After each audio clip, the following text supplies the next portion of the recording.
orchestra will play our theme song. You know that song, don't you? Sure I do. Well, then sing it. I went to MGM for one picture, thank goodness only one. And when I got there with my mother, we were separated. She went into the office of Louis B. Mayer, and I went into the office of Arthur Freed. And he was going to talk to me about a movie he wanted to put me in. I'm 12 years old, you know. And I thought he was a producer, but instead he was an exhibitor. And I'd never seen anyone naked before, except myself. So I had no clue about what was happening.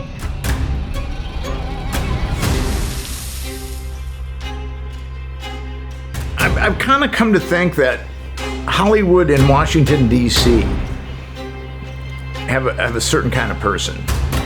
Gee, I wonder what leads you to believe that. You ain't been calling me and hanging out the way we used to hang out. Our little drawings. Show us the little drawings. You see, we draw drawings of each other. Brian is the famous artist, and we always make fun of each other and portray each other in silly, satirical ways.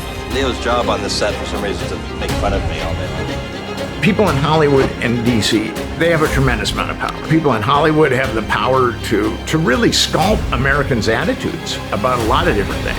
And of course, people in Washington, D.C. have the power to make laws that govern all of us. And Hollywood Babylon.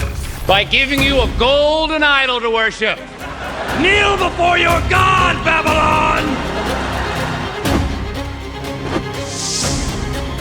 Are they pro sex trafficking? Is that what it is? They like child sex trafficking? When you try to get into justice, the media won't go there at all. I just want to say how much I appreciate Puff Daddy for doing the kinds of work that he's doing. We've seen some clips of him beating on women. I mean, that's standard operating procedure for him. I haven't seen one person on the left say, this is fucked up, no.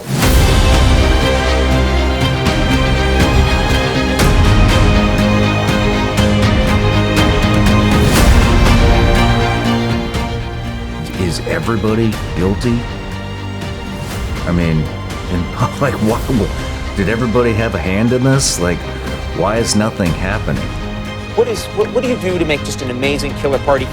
What are those paintings of George Bush throwing airplanes at two Jenga towers?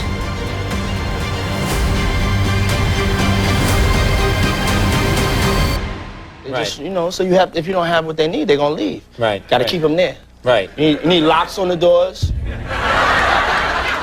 Okay, this is sounding kind of dangerous now.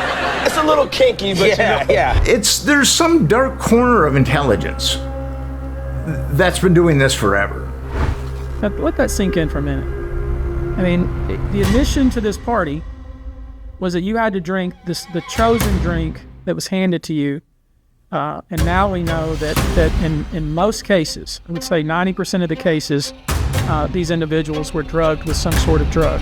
Politicians went to those parties. Celebrities went to those parties. Sports stars went to those parties. Combs allegedly planned and controlled the sex performances, which he called freak-offs. Freak-off parties. Freak-off parties, yeah. And here's another nexus. Damian Williams, he got a grant from the Paul and Daisy Soros Foundation to go to, I think it was Yale Law School. Because it's Damian Williams, we know the fix is in. Damian Williams is the nexus between Epstein and P Diddy. There were 4 Epstein victims that were called to testify.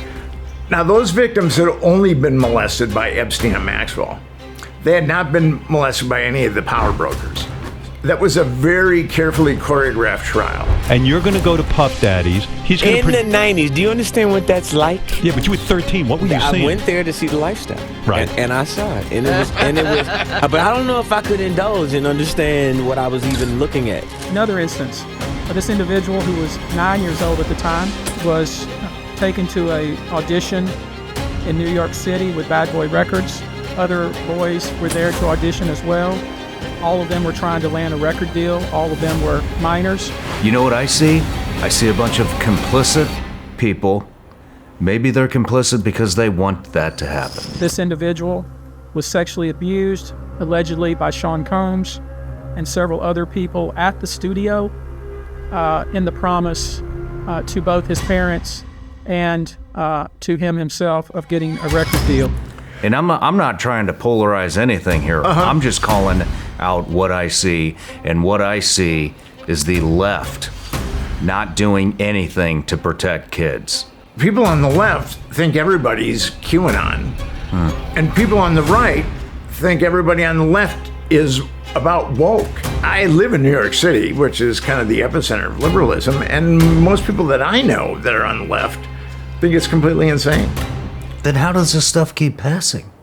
I mean, how did QAnon? I mean, when you get zealous people... QAnon isn't turning into law. This shit is turning into law. For the first time, we are hearing about victims who say they were minors when they were allegedly assaulted by the music star. With the anti-trafficking movement, it's pretty interesting. It's people that are religious and people that are very far left feminist. I see them coming together for this issue. And I think that they can come together for this issue around Epstein. I mean, once people understand Epstein and Franklin and the Snow murders and P Diddy, I mean, it just keeps coming. I mean, the Catholic Church, the Boy Scouts, I mean, I see it now unites the right and the left in the anti-trafficking movement. I believe that it can happen on a much bigger scale. I hope you're right, Nick. I do too. I would love to see some people on the left start taking a stand on this stuff.